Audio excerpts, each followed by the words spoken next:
It's Morrow Mondays, riding through this world. It's Fix, it's episode 3, season 2, free facts, episode 3, boom. Let's hit you with I find it funny that we're riding through this world, but Clay Morrow actually can't ride a bike. I love it. He needs the stabilisers. Do we need stabilisers? I can't even ride a bike with stabilisers. It doesn't matter, Clay. I feel the pain, Ron. Actually, why the hell do you why do you always make fun of Ron Perlman for not being able to ride a bike when you can't either? For the simple math. No, just out of curiosity. Right, well, hold on. Right, well, let's just put our cards on the table. Right, let's do it. Cards. Right, he's a president of a fucking MC. All right, the Mother Charter. I was not the president of Hee Haw. So there we go. You're the president of Fog Entertainment. If me and Gordon Ramsay couldn't butter toast, who's worse? Well, you could argue he doesn't need butter toast because he can do everything else in the kitchen. Come on. Anyway, 3 facts about season 2, episode 3 Fix. Bobby becomes the first son to sleep with an old lady that isn't his own. Last appearance of Bobby Elvis. It's the last time he goes into his whole Elvis character for a gig, and it's the first production of Cara Cara. So it's the first time we see them shooting film. So let's talk about the first one here. Bobby Munson sleeps with Luann, and I guess this was a way for Luann to keep her secret that she has been essentially stealing money for the club. She's been doing the books. She's been reporting, less profit than she's actually been making. Luann didn't want Bobby to tell the club. She said this would break Otto's heart. So let me get one thing straight. Otto finding out that Luann was, maybe lying about how much money she's making so the club get less of it would break Otto's heart. But her fucking Bobby would what? Please Otto? It just made no sense to me, and it's like, Bobby, at the start, looked like he was like, no, I can't do that because you're Otto's wife. It should be a principle. But as soon as Luann's like, well, there's the jail clause, they're fucking getting on like rabbits. You know what? Disappointed in them both. Disappointed in Luann. Well, I mean, I'm disappointed in them both, right? But at least Bobby tried to.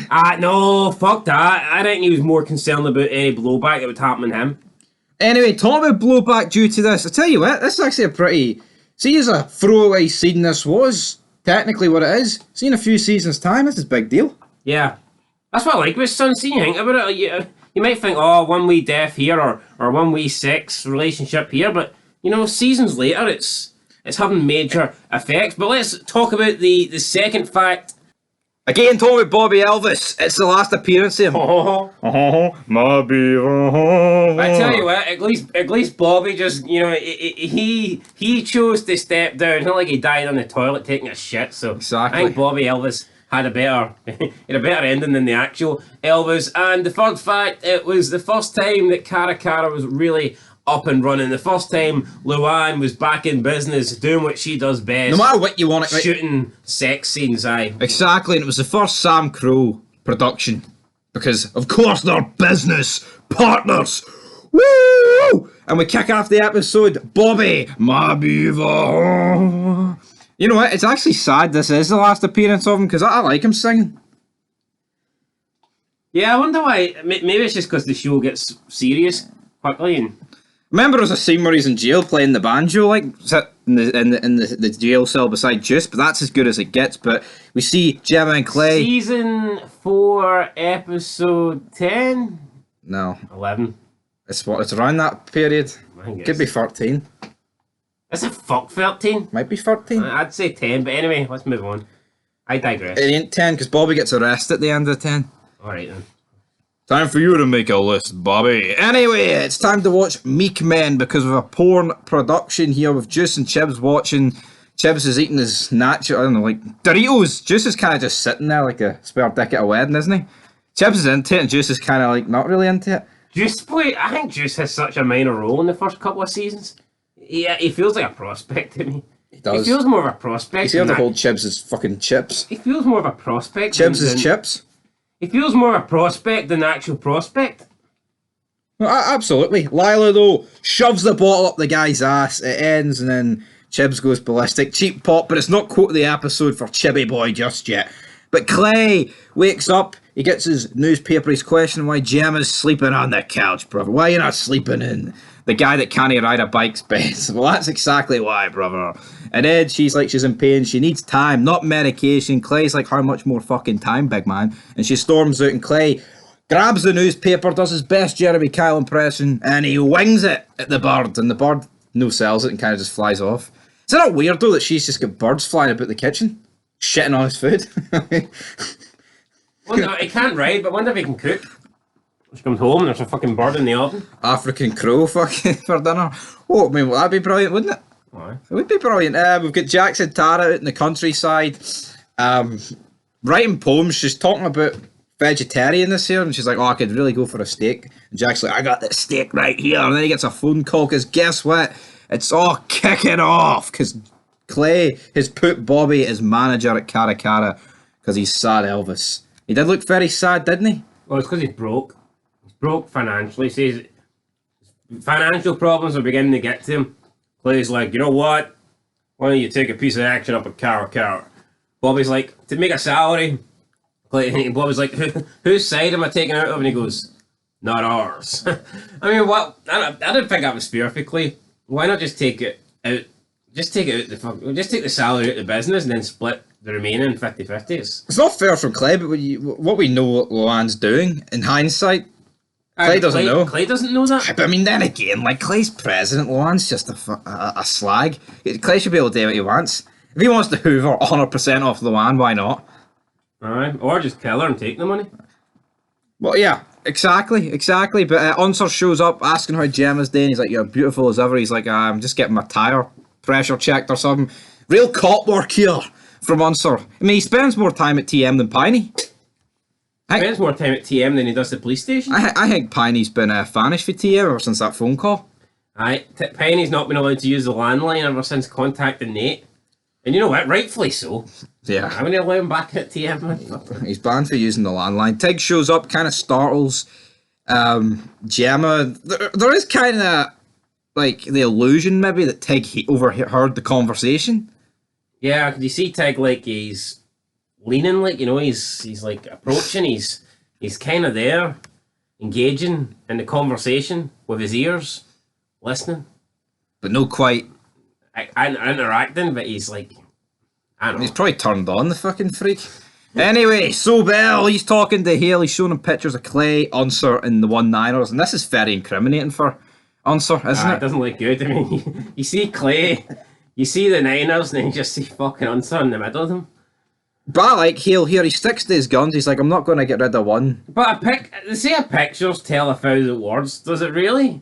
See, anyone can take a picture and make it look worse than it is. Well, I mean, that's a good example. Unser literally got out the car and he basically says, look, you wee NIGGERS, get back to your hood, buy enough gas and get the hell out of Sherman. That's basically what Unser said. Unser. I suppose if he's racist, like Unser sounds a bit more German. No, absolutely, but do you think if he joined not the Nomads, what's Darby's crew called again? The Nords. The Nords. Do you think if Unser joined the Nords, his name he'd pronounce him Unser? He'd get sacked, man. He can't do his job. He can't do it anyway. Oh. The Nords are useless. Unser would be a good Nords. I mean, he does get a Swatska thing done to him pretty well, not soon, like, but god damn it, Unser, he should have been a Nazi. But Unser then walks in, he's like, not going to introduce me here. And again, Sobel's a smart guy. Would it not have been better to, like, play this off as, like, oh, I'm Sobel? No, I like Sobel for the simple reason that he sticks to his guns. He knows Unser's a useless fucking cop that's in the pocket of SAMCRO, and he doesn't respect him for that. He doesn't like him for that. So, I mean, instead of kissing his ass, I like the way that... But then again, he's trying to do the exact same thing to Hale. Yeah, but he knows Hale's legit. He knows that Hale is... I think he knows that Hale is a upstanding citizen. Which Sobel actually strikes me as. Sobel doesn't strike me as this actual racist. Even though he's part of, white power or whatever. But you know what I mean? He doesn't come out... He's not like a Weston. Oh, he's not... No, but that doesn't mean he's not racist. I know, but I think it's more... I think more... But he works with Alvarez. I think it's more that he can't really admit that. He has to pretend, because if he doesn't, then he loses Weston and all Weston's guys. I don't think Sibel really gives a shit. No, it's all about green. I don't think, that's the only colour I think Sibel cares about. I don't think he cares about black. I'd say he's slightly, I wouldn't say he's all out racist, but I wouldn't say he's squeaky clean. I think if Hale was black, I still believe. So would Weston want to work with? Well, definitely not. But I believe Sobel would pick Hale over Unser. That's what I think, anyway. He probably would. But we arrive at the porn studio. Jax and Tara arrive. Luann's flipping her lids. She's going ballistic, slamming doors. Good night. She's no happy about Bobby. Jax lets on, though, that there was a club decision, even though it was just the Clay show. Clay's like, Bobby, get your fat ass in that seat, son. But at least Jax is kind of protecting the club here, rather than, make it look like the club's, divided, or the club's got friction. Jax kind of takes a little bit of the blame here and goes, yeah, club decision. I feel like if this was Mayans, regardless of who it was, he would have been we didn't do that. Like a wee bitch angel. I'm sorry, Luann, I didn't want to go down this way, but those fuckers made me do it, It's like... those rats! Which one? Which one? But, Jax, I know it's not a massive deal here, and at the end of the day, what's Luann really going to do? Pull a gun out and shoot Jax? But, he could have been like, yeah, I'm sorry, Luann, it's not my decision, I knew nothing about this, but... He again puts the club forward, and that's what I kind of like. He puts Luann in her place. Aye. He lays the smack down. Gemma shows up. Clay and Tig show up. We then get into a row here. He didn't really put Luann in her place. He took the fucking blame. He took one for the team. I know, but he told her, well, that's the way it's keeping. He could, but like he said, he could have said, well, that's not the way it is, and that'll work on getting you a nice deal. He went, no, that's what happens. The club threw it on it. Well, he didn't really put her in her place. He tried to compromise. He's like, well, just think of it this way. With Bobby doing the books, it frees you up more. Right, he didn't put her in her place, right? Well, he didn't. That's alright then, he didn't. You're supposed to be getting a review here, and you're saying something happened that didn't. I don't think I would not say he put her in her place there. Putting her in her place, I think, was when she told him, don't you dare, Jackson, do anything to Caruso. He's like, don't you who the hell you think you're talking to? In his wee English accent. They broke it. Absolutely. Cinder block time, Clay. Gemma, get into it. Clay wants Gemma to keep it a club business. He doesn't want it at the cum factory. She's like, she's my friend. He's like, it's club business. And then she just storms off, and Clay's like, well, you know what? Fuck us. Well, actually, no. She says... No. She says Luann wants to talk, and then Clay's like, oh, so now you want to talk. She says, what are you, free? And then she goes to storm off, and Clay's like, not having this. And just throws a cinder block through Gemma's car, which is technically his car, which will technically need to get fixed at Taylor Morrow. So yeah, Clay's just fucked himself over here. It's not like he's put a brick through a random person's car. It's his wife's car, and either it will financially affect him, or it will just take up time at Taylor Morrow, which will stop them from doing... It'll take hours away if you're doing jobs on other cars. So yeah, at the end of the day, Clay's kind of just cost himself some money here. He did. You've got Gemma going ballistic at Clay. Tara then stopped his bike a few times, but I don't think it did much. Yeah, it wasn't 50-50 booking. No, I mean, Tara walks in, right, Jackson, you get out here, and then Ima's like, he's occupied, honey. Then Jack's like, she's out of her mind, brother. Well, she's not the only one. Clay is then pounding the car. It was a really weird visual, wasn't it? Yeah, he was like hunched over. He's like, the punches looked really fake. It looked like his. I think he realised after the first punch, fuck, this is sore. And Gemma's like, yeah, you bash up those crippled hands. I mean, and then she's like, put your hands on me, I'll slit your throat. And then they get into an argument. Gemma tries to walk away. Clay pulls her back.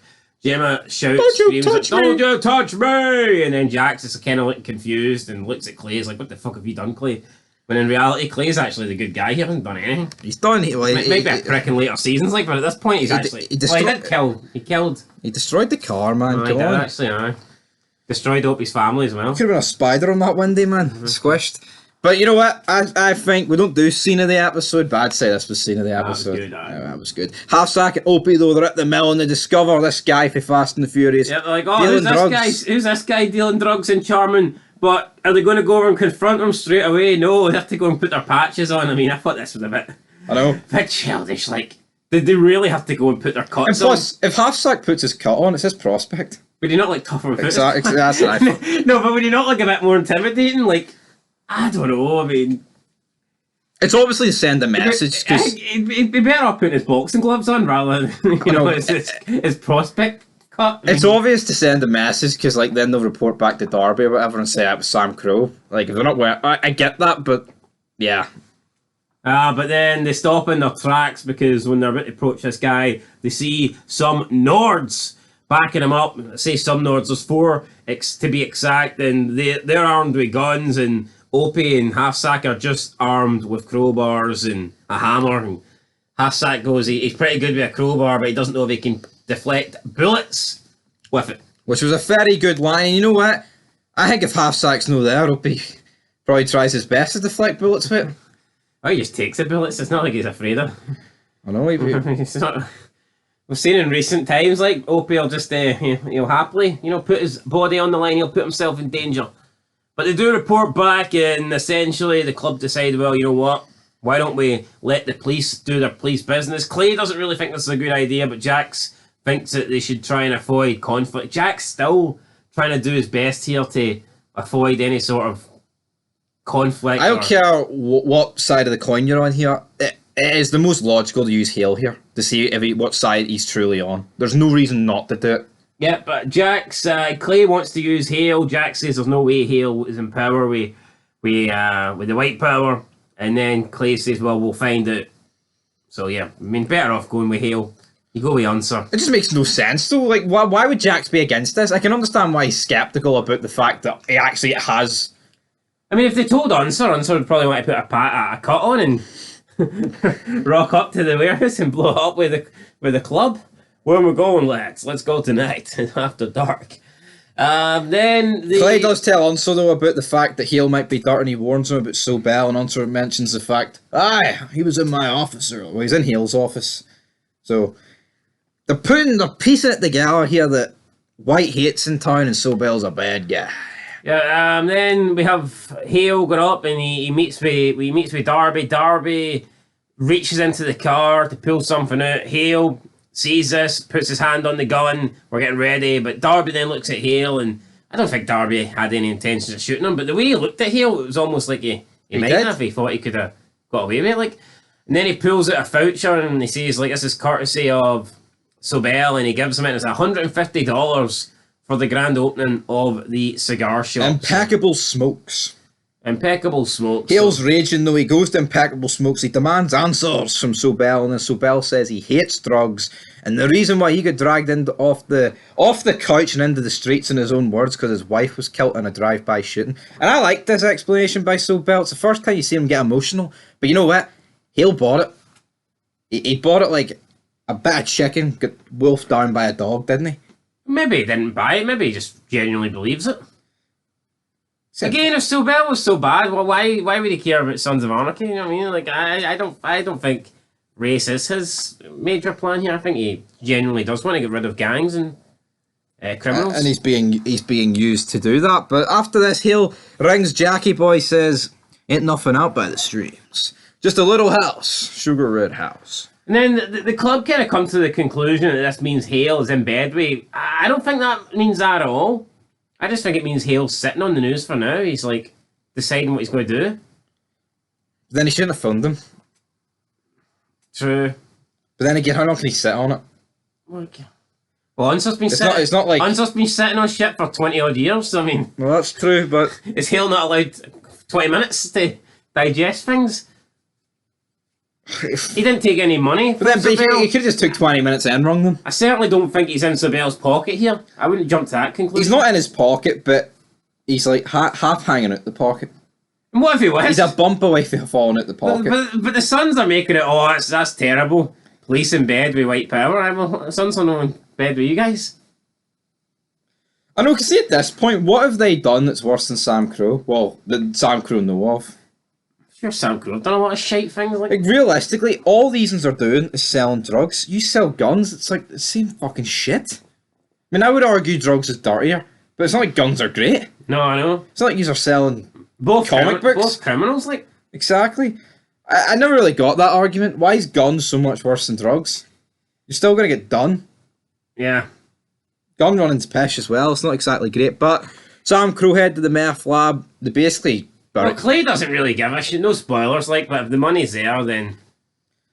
I know, but I think that's because he got greedy and he saw the options. Right, well, okay. Alright, he saw the options and he got greedy. But SAMCRO head to the meth lab. They lie waste to the Nords. They don't kill any of them, but the Nords just job out. And in my opinion, Couple of fresh air shots. run, ya bastards, run! This is a brilliant line because it kind of like it was like silent. It was like in the background. It wasn't like the forefront of the actual like shot, but you just like hear it in the background. Chib's like, "Run, ya bastards, run!" Ah, brilliant. If anyone else said it, probably wouldn't be as good, but with Chib's accent, it's just who knows. Juicin says that there's no detonator. Opie's actually setting the explosion himself. And he barely makes it the house alive. And then Jax and Clay just look at each other like, I mean, this was just retarded. How can it only be Jax and Clay looking at each other? There's no one else thinking, he's just run to that house with 2 seconds to spare? Well, it'd be a bit difficult. I mean, how are they all going to look at each other? Is one going to look at one? Are we going to look around in a circle or something? Oh, let's go anti-clockwise here. I mean, come on. It just makes more sense if you just focus on 2 people. Oh, it does. Alright, fair enough. I was wrong. But Tig... And I mean, let's be real. I mean, it kind of also Clay and Jax know the reason behind why Opie... Well, I guess they all kind of know the reason, like, but they know the real truth of what happened. I think it's fair to say the reason Opie's been reckless is because of what happened to Donna. Yeah, exactly. And I think that's why it's panning in and focusing on Jax and Clay because they understand the reason. And they yeah, like it's not going to show you half sack juice. Oh my god, that's what you want. You want them to look at each other. It was more of a joke, and you've just dragged the arse out for the past 2 minutes. All right, right. Tig tells Clay, right, apologise to Gemma, even though you've done fucking hee-haw, son. So he goes apologise, says, I'm not going to go to the party because I want to have a Chinese with you. And then she's like, no, I've paperwork to do. And Clay's like, right, well, I'm going to the porn house, bro. Simple as that. Clay jobs out. Here's that. Good night. Gemma's reading the Bible at home. We get the ending montage. Jack's kind of talking to Opie about, hey, you're a bit of a depressing prick, aren't you? That's pretty much it. Like that's as much as the conversation goes. He's like, don't get too far in. You got kids. I know I got kids, Jax. Kids hate me. I know. It's mad that they prefer Mary and Piney more. Yeah. They both suck like something. Opie must be a horrible fucking dad, like if you forget those two. No, I mean absolutely. But Tara arrives at the party. Ima confronts her, says it's private, get out, bitch. Tara gets in her face, and then like the other porn stars kind of back Ima up here. But again, it's like Jax is... Hose back in hose. That's it. But where's Bros? Because Jax is just sitting there with Opie kind of like watching it go on. But again... Jax is VP, right? I know Ima's obviously fucking hates Tara and wants to get with Jax, blah, blah, blah, but it's like... I wouldn't say she hates Tara, like, I don't think she knows Tara and Jax are a thing. She clearly does. I don't think she does. She does. Right, okay. I think she does. She might think that they're like dating, but I don't think she knows that they're like, oh, childhood sweethearts or they're in a serious relationship. Did I say it? But if you're dating, you're still technically a thing. It's like if you're a thing, it's not like there's hee-haw. Point is, right, she doesn't like it, right? Maybe hate's a strong word, but you don't confront someone at every opportunity. You get and tell them to get out. That's hate. Unless it's hate because she wants Jax for herself. It's not hate. It's just she's trying. You said it is hate. No, I didn't mean to say it's hate. I just meant like it's not hate. She's just trying to keep Jax for herself. If she met Tara down the street and Tara wasn't trying to get anything to do with Jax, and I doubt Ima would run up to her and go, I hate you, by the way. Fuck you, I mean, no. Yeah, but that's unprovoking. You know what I mean? Point is, right, Jackson a few later seasons would have just walked in and crushed her skull against the table. He didn't do it here. Would he for what, though? What's she really done? What do you mean, would he? It's exactly what he did. I know, but that's... Verbal or physical, man, it's same thing, man. He walks in and crushes her nose. Brilliant. But here he walks in, he says to Tara, don't listen to them, they're whores, brother. They're whores. And then we get the ending montage, these two are fucking in the bathroom and Ima walks in. But Ima didn't know they were a thing, so this is a big shock to her. And that would make more sense, wouldn't it? Because she did look a bit shocked. Aye, she did, aye. I am a bit shocked fucking too. She didn't walk in and see a pot noodle spilt. She saw Jax and Tara, and that is how the episode ends. I enjoyed this episode. I think it was serious, but had a lot of... I mean, if she knows they're together, I mean, why would... I mean, them really having sex in the bathroom would have been such a big deal, but it was almost like she walked in and thought, fuck, there's my chance of getting my Jax going. So I think I stand corrected, and I think you stand where you normally stand. Dead fucking wrong. Maybe you're both fucking... No, maybe one of us is wrong and one of us is right. And that's me. I'm in the right. Yeah, but hold on. But my point is, she knows they're a thing. They're dating, right? Because see if she didn't... Right, well, hold on. Say she didn't. Say she didn't know that, right? Say she didn't know that. Why would she have such a thing against Tara? Because twice Tara's tried to come in and speak with Jax. But you're making it they've got nothing.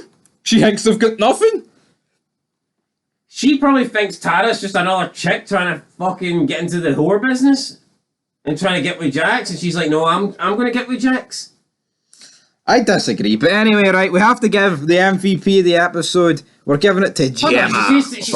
She says to her earlier, Jax is busy, hon. Yeah, as like a dig. It's not actually... If she knew that they were dating, she wouldn't get on with that. That's exactly why she said it, to fucking wind her up. If you do not see that, you're deluded. Actually, no, you're Oh, aye, whatever, right, aye. Oh no, actually, Gemma doesn't get MVP, we're giving it to Ima. She saw through the whole shebang, right? Wait, are we changing the MVP here? No, you're just being a dick, we're giving it to Gemma. How am I being a dick? Just give it to Gemma. Right, I'm giving it to Gemma, he's giving it to Ima. No, I'm giving it to Gemma. That's alright, mate, no need to lose the plot there. Eat your noodles, know your role, shut your mouth, jabroni. Gemma gets MVP though. Very good episode. Acting here I thought was exquisite between her and Ron Perlman in the parking garage. And in for quote of the episode it is Run you bastards, run. Chibs gets quote of the episode for the second episode this season. And we're loving it. We have to rate it out of 10. And I'm going to give this episode, I'm going to give it an 8. Very good. Enjoyable. Great. Don't really get an episode that's below a 7 in my opinion, sons. So, 8'll do, donkey. Till episode 4. Eureka. Eureka Pish. Till next time. Peace.